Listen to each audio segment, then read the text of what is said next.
What is going on, everybody? Welcome back to the Starfighter podcast. Today, we are finally going to be doing our Shang-Chi spoiler review. I'm going to try and keep it pretty short and sweet for the most part. And I know I'm probably going to miss some things because I do want to keep things, fairly short. But, you know, I'm gonna kind of do a little breakdown the things that I found that's really stood out, the big takeaways. So in the comments, let us know here on the channel in the comment section how you enjoyed the film, any of your favorite parts, or maybe dislikes, whatever it may be. Let us know your thoughts on Shang-Chi. And as I mentioned before, this is going to be, and as the title says, it's going to be a spoiler review. We're going to dive into it. And you know what, guys? If you haven't already, hit that subscribe button and hit that like button for us too. I do appreciate it. All right, let's get into it. Overall thoughts. My wife and I did a little reaction already coming out of the theater. It was an amazing film, guys. If you haven't seen this yet, and if you have the means to do it, if you feel comfortable and can take those precautions doing it, go be safe. I would say go be safe and enjoy this movie if you can. But of course, either way, definitely be safe out there. It's an incredible film and easily in my top 5 Marvel movies, just without a doubt. Without a doubt. I honestly I can't say enough good things about this movie. But let's start out with the plot. You know, it's not super complex in itself.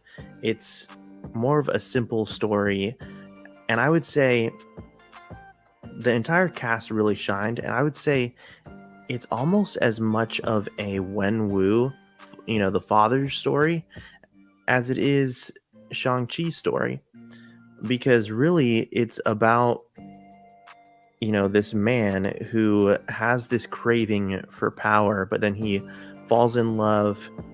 He has a change of heart um, because his wife, who he cares about, helps him to change his ways for the better and find happiness with the home and the family that they make.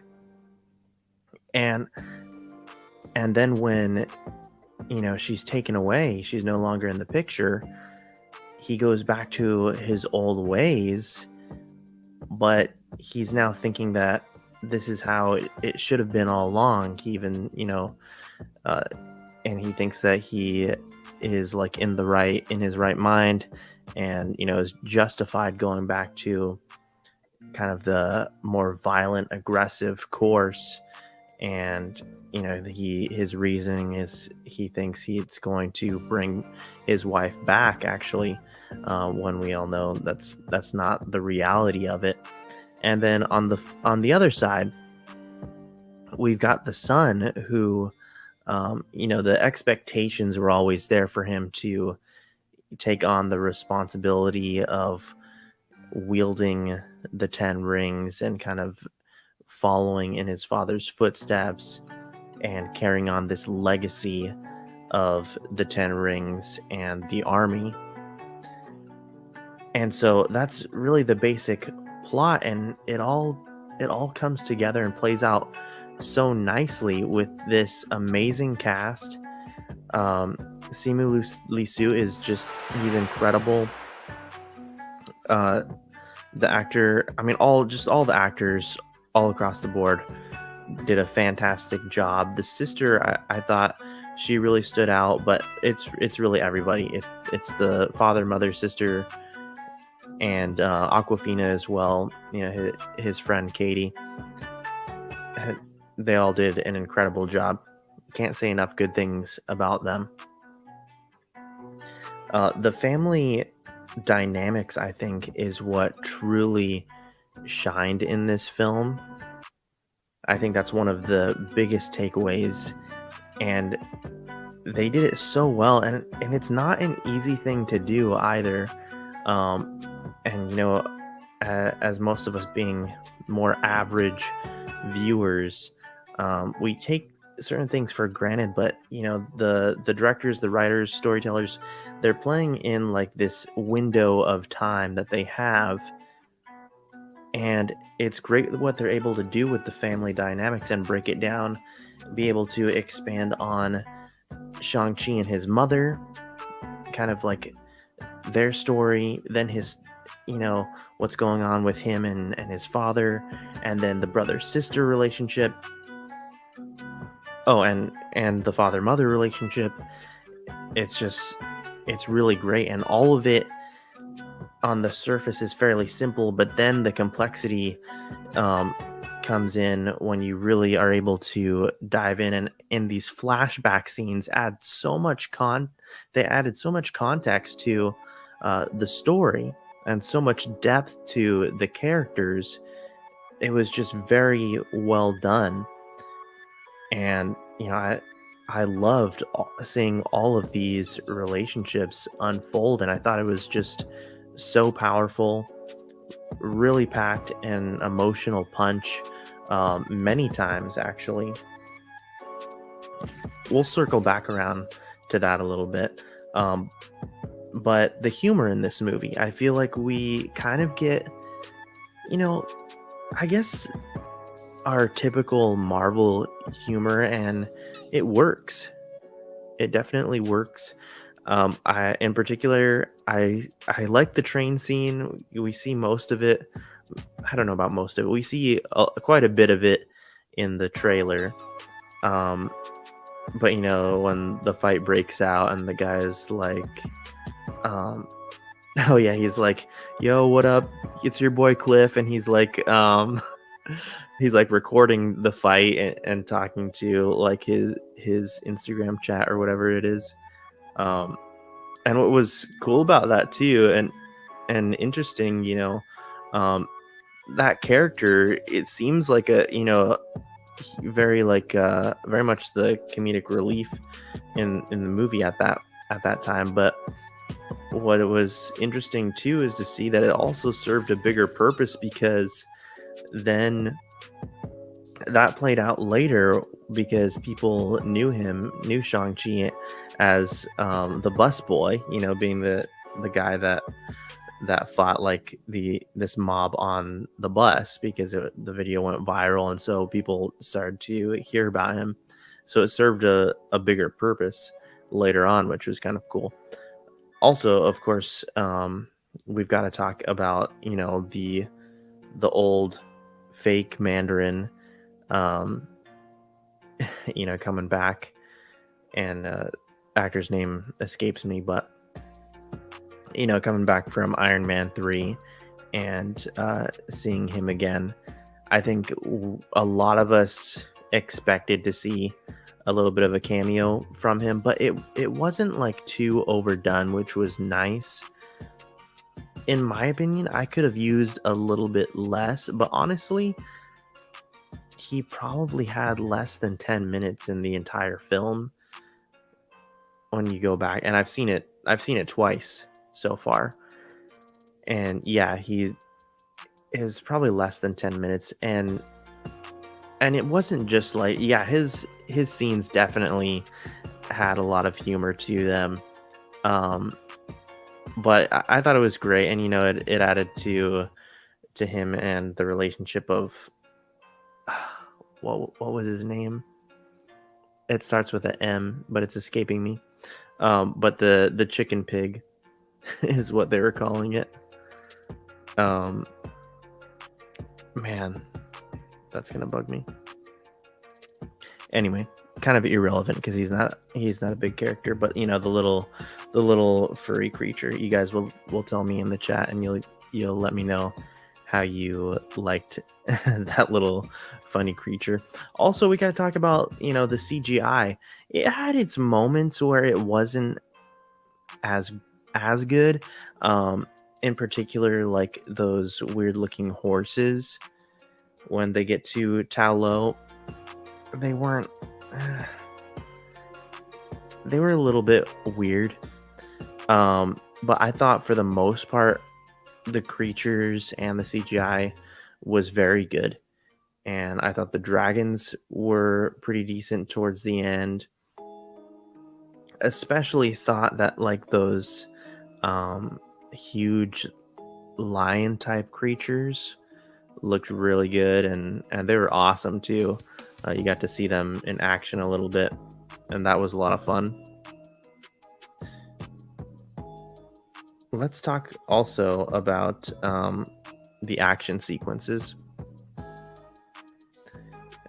I mean, I said it in the kind of like reaction video coming out of the theater, but everything that I had heard, because this movie had so much hype around it because of all the initial reactions from the critics coming out, I didn't hear a single, and I looked at like a bunch on Twitter and like watched a bunch of people's videos of them covering the reactions on YouTube and stuff. There wasn't like a single bad thing in them, and everyone was raving, especially about the action sequences and how it paid homage to, you know, your classic and beloved kung fu movies and things like Crouching Tiger, Hidden Dragon, stuff like that. And everything that I had heard was true. It was actually true. Um, the action sequences were insane. They were really good. Just like right off the bat, right out the gate from the very beginning, where when Wu meets the mom and the mother, and you know that they have that battle back and forth, and that was a really cool moment too, you know. But seeing that choreography and just the moment was really great, because that's when he really started to see, oh, there's something special about this woman. And um you know, he can't like take her down like his normal opponents. There's something really special and different about her, and that's also kind of like the moment where he started to fall in love with her too. And that was kind of cool to see it play out like that, and then they build their relationship from there. But yeah, everything from that beginning action sequence. Oh, and there was actually one even before that, when you know, when Wu, also the real Mandarin, right? He is the real Mandarin. When him and the army attack like that other village. Oh, and it's showing them, you know, taking over different places around the world. That was really great too. The things that they were able to do and incorporate, like how they incorporated the rings into his combat, was really awesome. Loved how he was able to fly across different spaces, like kind of lift off the ground, and then also use the rings to brace himself coming back down. I thought that was really great. Um, and yeah, everything from the beginning action sequences to like the final action sequences too. I mean, that was such great choreography that went into this film. And it wasn't just these mindless fights either. Like there was real stakes, and there was emotions and feelings involved, and that goes back to the family dynamics. And then, like, you know, with the final couple battles there, where it was the two villages, and you know, Shang-Chi and his sister and Katie, they're fighting for his mother's um, hometown, and the father's trying to break in because he thinks that uh, that the mother is being held captive, when in reality um, these dark voices are calling to him and deceiving him. Um, it's a deception that, the two armies clashing, and then really, uh, another big takeaway is the battle. There's a couple battles, but the battles between Shang-Chi and his father Wen Wu were amazing. They were great, and I loved how it played out too, and how it was just like it was such an intense battle, and you really felt that, and you also felt that it wasn't just a physical battle. They were really having an internal battle with themselves and fighting all of these feelings and these built up feelings that have happened over the years because of um, their different view and how they've grown as individuals because of the relationship that they both had at with the mother, and their two relationships with them, and kind of placing blame on each other. That all played out really well in these final battles.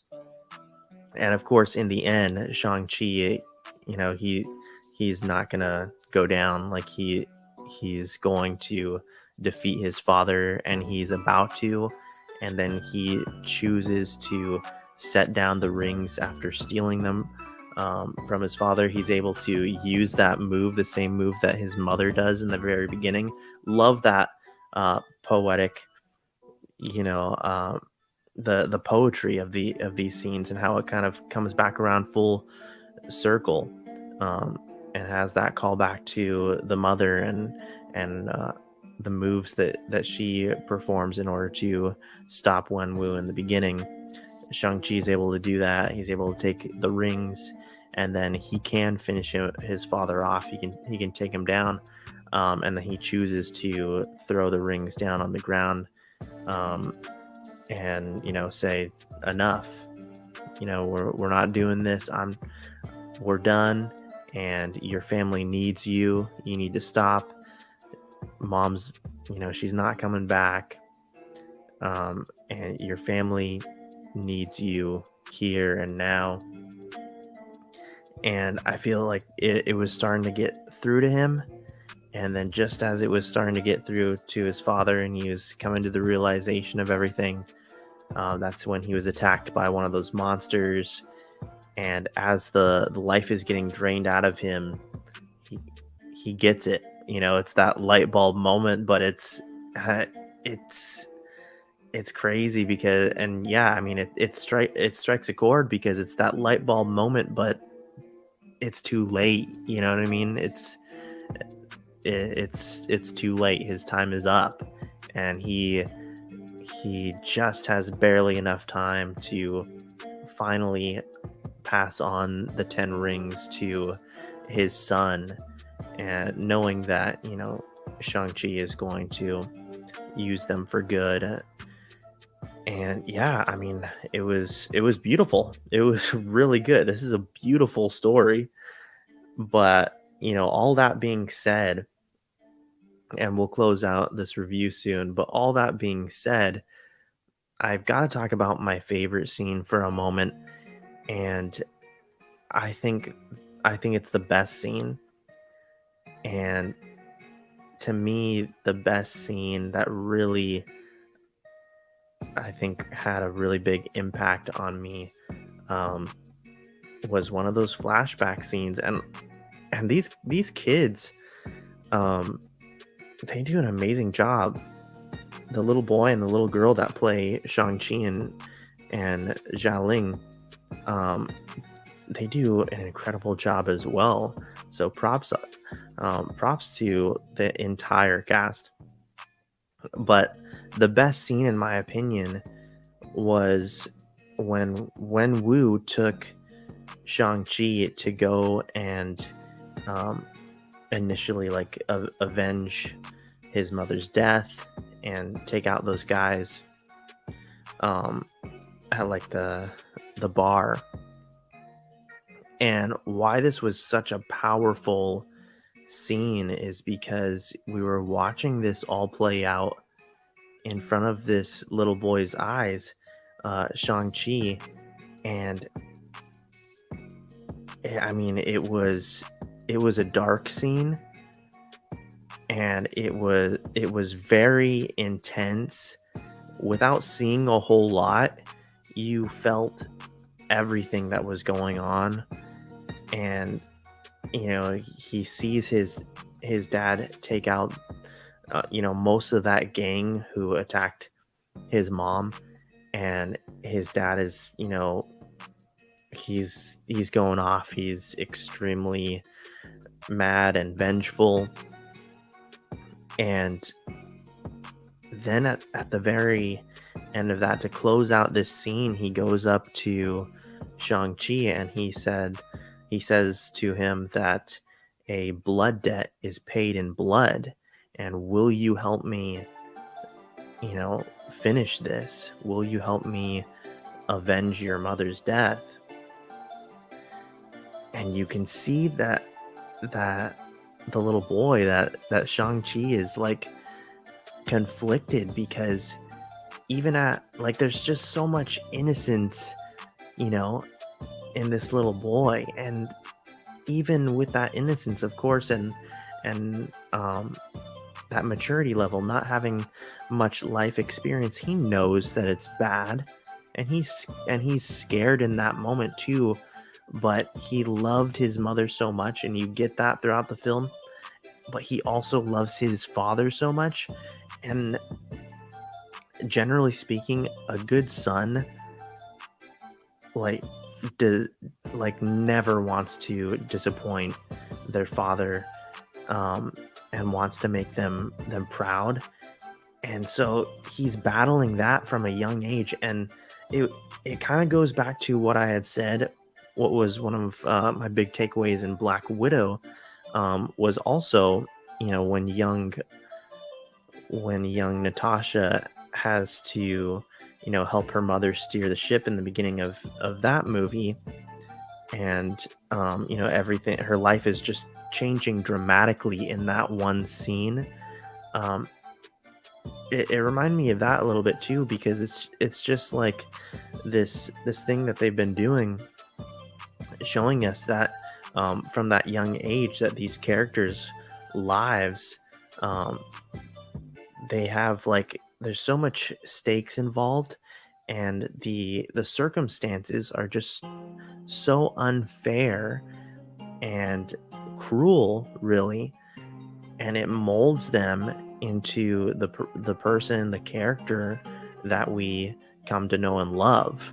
um, and of course, they change and progress, for the better, and become our heroes, which is amazing. And that's why we enjoy comic book stories, to see, the hero's journey, especially. But yeah, to me, that was the best scene. Honestly, I got choked up a little bit in that scene, because I just felt the weight of the world on Shang-Chi as he was a little boy there. And of course, being a total mama's boy, shameless, you know, who wouldn't struggle with all of those emotions and feelings, wanting to avenge his mom's death, even though he knows it's wrong, but then also having the pressure, even more pressure from his father, saying, I need your help to do this.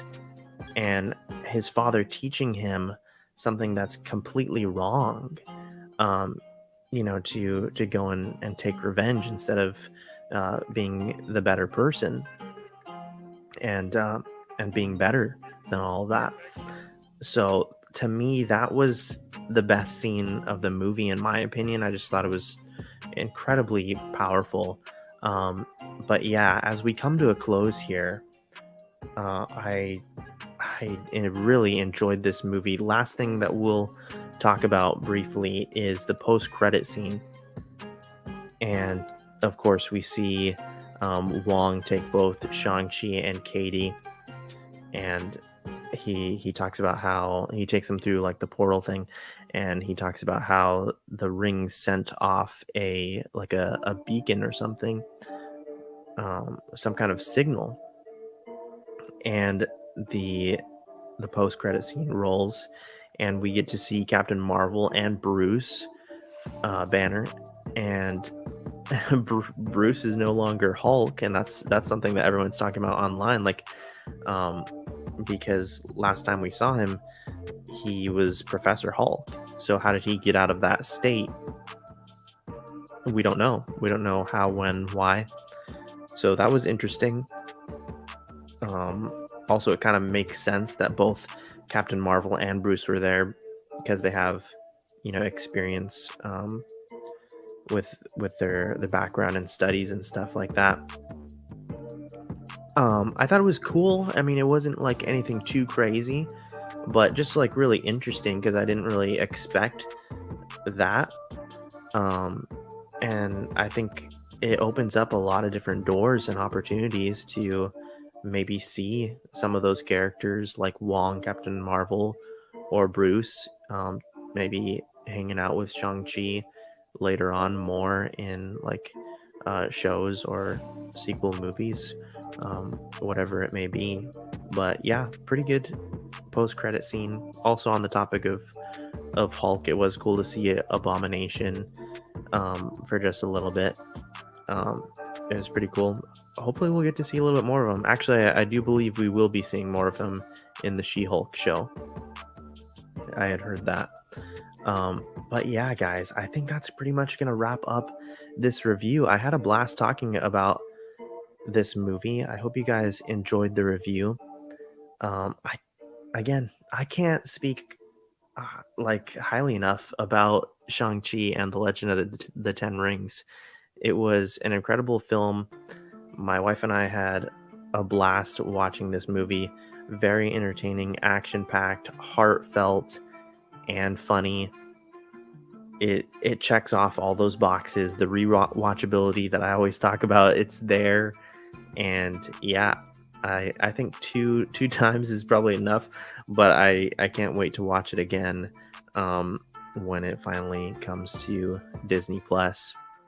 But yeah, guys, if you do end up seeing it, um, or if you're watching this, you probably already have seen it.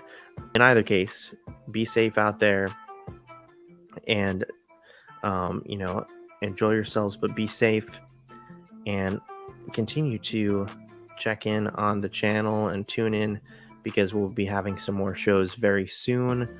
And we do have our live shows every Wednesday at 6 p.m. Pacific. So please tune in for those. We have a blast here on the channel with you guys, especially on Wednesdays. It's when we really interact with the audience and take your questions and your live chat comments and all that good stuff. So appreciate it, guys. I'm going to be signing out here, but again, like, subscribe, comment, and we will see you very soon. Thanks for watching.